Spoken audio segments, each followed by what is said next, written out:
자, 이제 네 번째 조선의 경제 파트 한번 나가보겠습니다. 조선의 경제 파트도 일단 상품, 화폐, 경제 발달 요 자체가 엄청난 키워드입니다. 조선 후기에 이제 원래는 조선이 상업이 발달 못하다 보니까 거의 실물경, 그러니까 물물교환으로만 가장 초기적인 단계에서 이루어지고 있었어. 요때 난 조선 전기까지. 근데 조선 후기에 가면서 이제부터 뭘 사용한다? 상품 화폐니까 물건을 상품화 시켜서 뭘로 화폐, 돈으로 거래한다는 거예요. 그러니까 훨씬 더 상업이나 수공업, 농업 이런 데서 엄청나게 발달된 모습들이 나오게 될 거거든. 그런 변화의 양상에 항상 주목을 해야 돼. 원래는 이랬는데 이렇게 변화됐다. 이렇게 변화된 모습 되겠죠. 그 변화 모습. 거의 다 조선 후기에 포인트가 다 있죠. 지금 맞죠? 그래서 여기서는 수치체제, 그러니까 조선의 백성들이 냈던 세금, 그리고 그때 당시에 농업, 상업, 수공업의 발달 모습하고 이런 게 발달하니까 이렇게 변화되고 발달하는 거에 따른 사회 현상, 경제 사회 현상에 대해서 총 요 안에서 세 개 분류를 해서 또 배우게 될 겁니다. 가르치기를 세 개에서 되겠죠. 1번, 2번, 3번 해서 배우게 될 건데 첫 번째 수치 체제에 들어가 보겠습니다. 무조건 쌤이 큰 흐름 틀을 잡고 봐야 돼. 자, 첫 번째 수치 체제를 보면 옛날 백성들은 무조건 조세, 공납, 역 이 세 가지 세금을 낸다고 배웠었죠. 맞죠? 그래서 조세라는 것은 전세, 즉 토지를 기준으로 세금을 매겼기 때문에 토지, 즉 부의 상징이 토지잖아. 지금도 마찬가지지만 맞죠? 옛날에는 그러니까 제일 합리적이잖아. 있는 사람이 더 많이 내고 없는 사람이 적게 되는 게 합리적인 세금 징수 방식 아니야. 그래서 전세, 토지를 기준으로 세금을 냈고 두 번째, 지금은 없는 개념이죠. 그 지역에 특산물을 세금으로 받습니다. 국가에서도 나라를 운영하려면은 여러 가지 품목이 필요하죠. 뭐 신발도 필요할 거고 옷도 필요할 거고 맞죠. 사과도 필요하고 여러 가지 왕도 먹고 하고 이렇게 국가에도 필요한 여러 가지가 있기 때문에 그런 거를 직접 받아냈단 말이에요. 왜? 직접. 그리고 마지막 국가도 옛날에 뭐 국방을 방어하거나 이런 여러 가지 때문에 여기면 거의 다 뭐 일단은 군대 가는 거라 볼 수 있어. 그것 말고도 뭐 공사에 동원되는 요역도 있지만 일단은 자신의 노동력을 무상으로 이거는 배웠죠. 16세에서 60세 미만의 남자만 내는 세금이 여기죠. 그래서 옛날에는 조세, 공납역 이 세 가지를 징수한다고 경국대전에 적혀 있는 겁니다.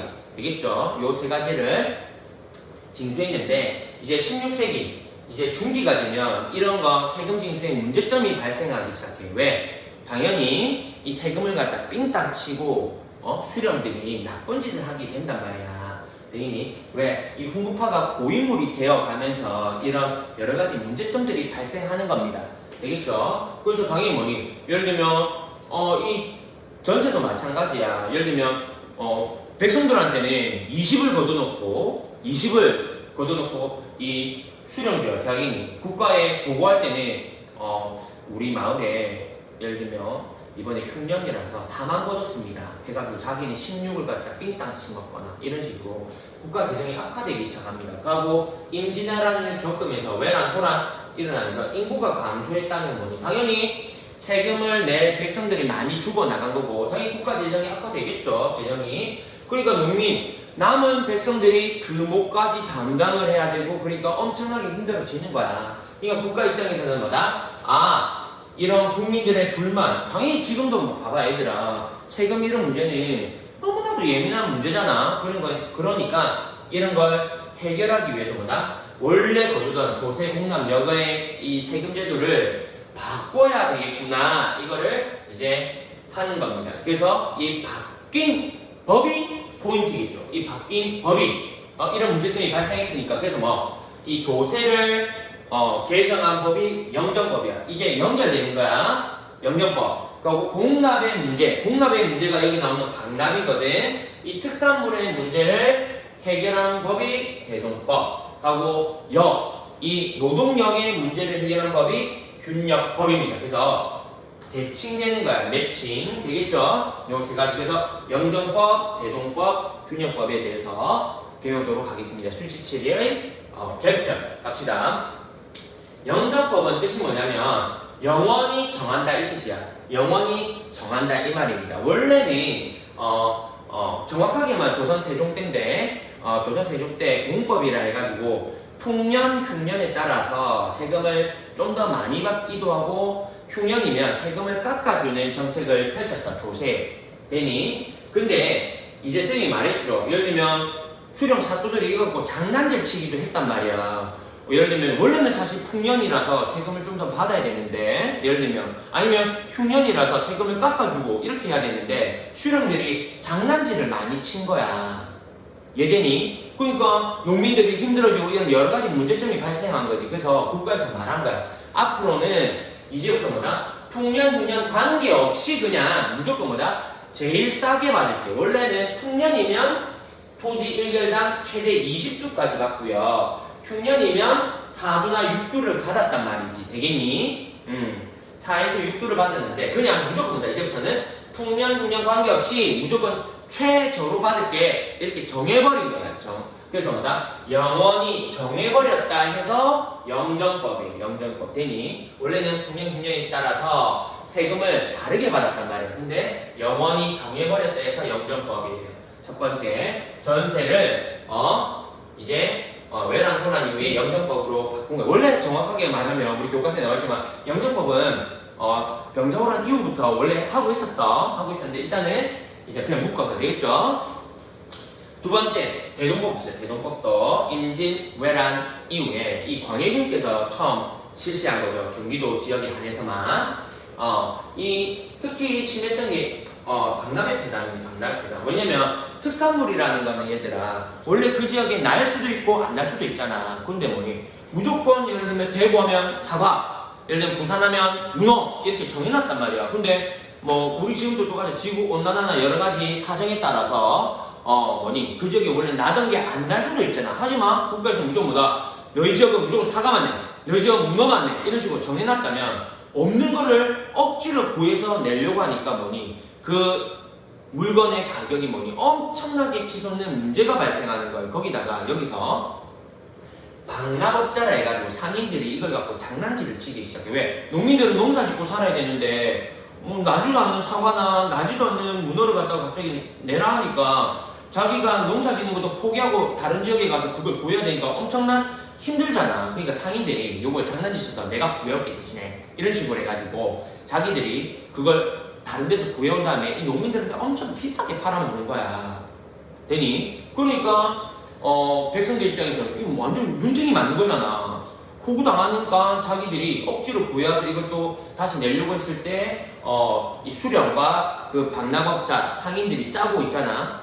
그 물건을 안 받아줘요. 농민들의 물건을. 이런 게 납부조차 방해한다고 해서 방납이라 부르는 거야. 그러니까 뭐다? 무조건 비싸더라도 그 상인한테서만 그 물건을 사서 낼 때만 인정을 해주는 거야. 이런 식으로 이 특산물 가격이 너무나도 오르는 문제가 방납입니다. 쉽게 말하면 되겠죠? 그래서 이 국가는 생각하는 거지. 이 특산물을 받으니까 이런 문제점이 발생해요. 그 지역에 안 나는 물건을 구해와야 되고 특산물 가격이 너무 올려지고 그러니까 농민들의 이 농민들이 너무 힘들어지는구나. 그래서 뭐다? 이제부터 특산물은 각 지역마다 다 다르게 내잖아. 맞죠? 특산물이라는 건 그 지역에서만 나오는 게 특산물이잖아. 이제 뭐다? 특산물을 받지 않고 어떻게 하겠다? 모두 다 편하게 낼 수 있도록 동일한 걸로 내자. 동일하게. 그래서 뭐다? 모두 다 동일하게 낸다고 대동법이에요. 대동법. 어떻게? 동일하게 누구나 낼 수 있는 돈이나 쌀로. 쌀이 예전에는 돈 대신 역할을 해줬어. 그래서 쌀이나 화폐 또는 비단, 옷감 이런 걸로 누구나 낼 수 있는 동일한 물품으로 내게 했다고 대동법이에요. 대동법. 됩니까? 그래서 원래 이 특산물 가격이 너무나도 오르는 방납의 폐단 문제도 해결하고 되니 그리고 뭐다? 쌀 화폐로 동일하게 했다고 대동법이야. 하고 이 대동법의 또 핵심은 또 뭐냐? 이 원래는 그 마을에 사람들이 동일하게 N빵으로 낸 거야. 집집마다 내는 세금이 특산물이라서 집집마다 낸다는 거는 그 집이 잘 살든 못 살든 동일하게 낸다는 거야. 똑같이. 그럼 뭐 예를 들면 쌤보다 훨씬 잘 사는 뭐 이재용 계장이나 이런 분들은 원래 우리가 생각할 때 세금을 더 많이 내야 정상이잖아. 하지만 이 공납은 특이하게 뭐다? 잘 살든 못 살든 동일하게 내니까 백성들이 그것도 힘들어했거든. 그러니까 뭐다? 합리적으로 바꿔준 거지. 바꿀 때 어떻게?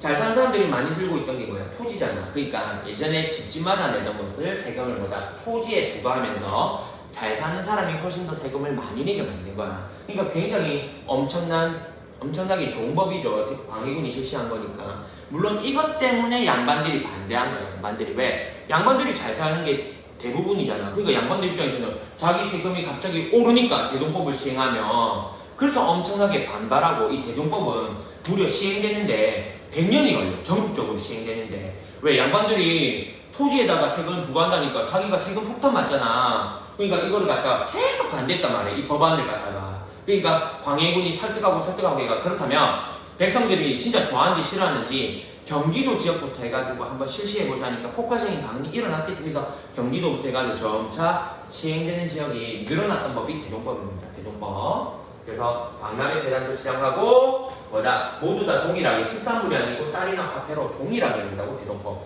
자, 이래 되니까 봐봐. 원래는 얘들아 전국 각 지역에서 그 특산물을 국가에서 받아서 썼잖아. 맞지? 받아서 쓰다가 이제는 뭐 동일하게 쌀로 화폐로만 내니까 사실은 신발이나 옷 아니면 사과, 문어 이런 게 국가 입장에서는 필요하잖아. 맞지? 그걸 뭘로? 옛날에 특산물 받다가 이걸로 받으니까 이제 이 돈을 가지고 그 지역의 물건을 사오는 겁니다. 맞잖아. 국가에서는 그 지역의 물건이 필요하니까 그런 국가의 그 물건을 직접 사오는 애들을 뭐라 하냐면 공인이라고 해요. 공인. 자, 이제 국가에서 이 돈으로 세금을 거둬들인 걸 얘한테 돈을 주는 거야.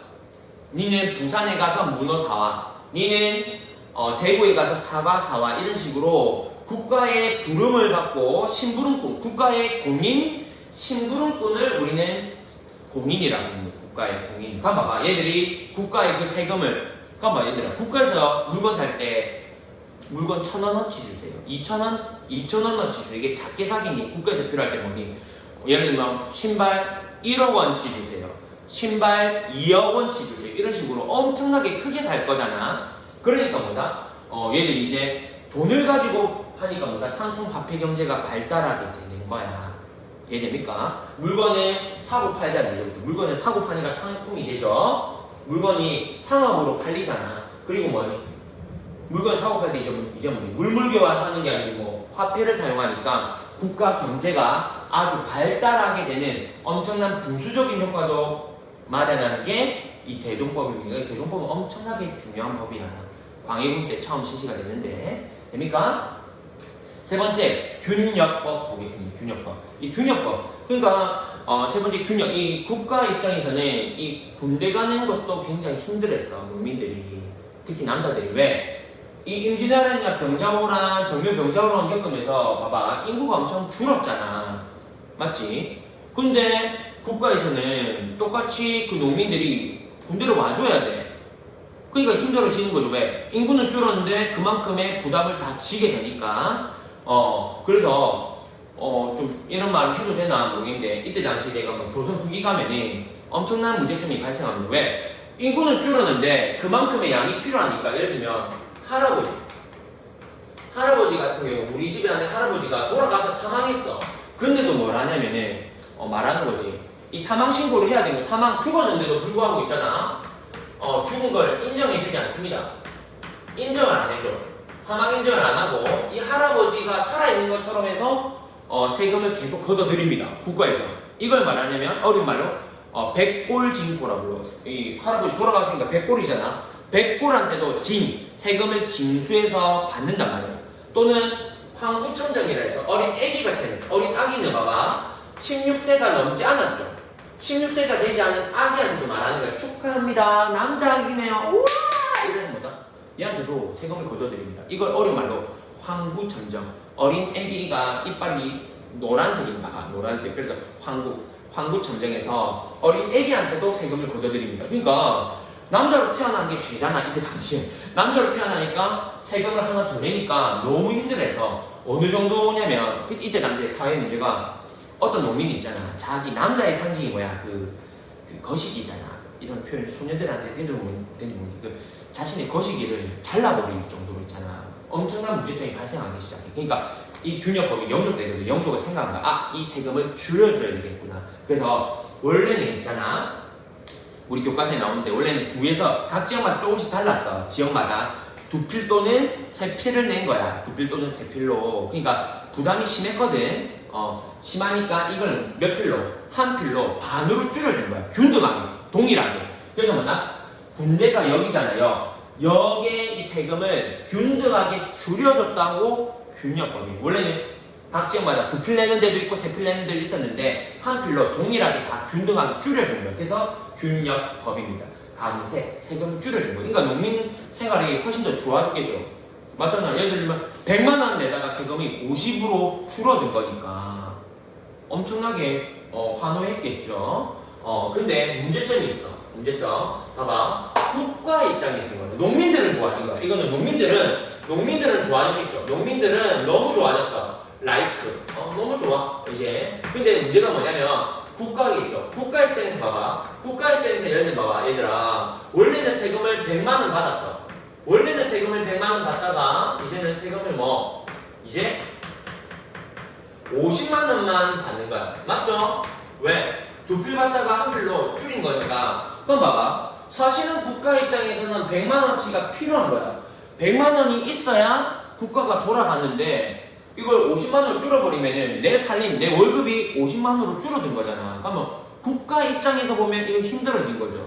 그럼 봐봐. 이 부족분은 어떻게 했느냐? 부족분을 어떻게 했느냐? 결작이나 선무 분간포로 해서 추가로 받는 겁니다. 이 말이 뭔 말이냐면 당연히 나머지 이 부분이 있죠. 나머지 이 부분은 당연히 누구한테 거둬들이면 될까? 돈이 있는 사람들한테 거둬들인다는 합리적이겠죠. 그래서 이 결작은 뭐냐면 토지에 세금을 부과하는 거예요. 토지에. 왜? 있는 사람들은 더 낼 수 있잖아. 그러니까 어떤 일부는 또 결작이라 해가지고 토지에 세금을 부과하는 겁니다. 토지를 많이 들고 있는 애들한테는 세금 부과도 충분히 합리적이잖아. 또 이 선무분간포가 뭐냐면은 일부 농민들이야. 농민들 중에서 쌤이 뭐라 했어? 나중에 이어서 배울 겁니다. 이 농업에서 이모작이나 이런 식으로 해가지고 농민들 중에서 돈이 많은 애들이 생긴 거야. 근데 농민들은 군대를 가야 돼. 근데 얘들한테 꼬시는 거야. 야, 니 똑같은 군인하면은 쪽팔리잖아. 왜? 돈도 많고 잘 사는데 니는 군대에서 쉽게 말 지금 치면 장교 시켜줄 때 장교. 군대에서도 급이 높은 장교 시켜줄 테니까 대신에 돈 좀 내. 이렇게 시킨 거야. 그게 선무분간포야. 그러니까 니는 군대 복역을 하더라도 니는 일반 병사가 아니고 급이 높은 장교 시켜줄 테니까 국가에 돈 좀 내라. 기부금 내면은 그게 선무분간포고 여기는 선무분간포. 그래서 부족부는 이런 식으로 선무분간포로 이런 식으로 원래 줄어들었던 나머지 부분을 보충하는 게 있고 보충. 되겠죠? 요런 식으로 해서 영조가 마련한 법이 균역법입니다. 그래서 포인트는 원래는 조세공납역을 냈다가 이런 여러 가지 이유에서 이 세금제도 조세공납역에 빨간불이 들어오는 겁니다. 조선 후기에 빨간불이 들어와서 국가 입장에서는 세금을 원활히 걷어들여야만 국가가 돌아가겠죠. 그래서 영정법, 대동법, 균역법을 마련해서 이 문제점을 해결하려고 한 겁니다. 이해됩니까? 그래서 이 영정법, 대동법, 균역법에 대해서 잘 알아보도록 합시다. 그래서 여러분 수고 많으셨습니다.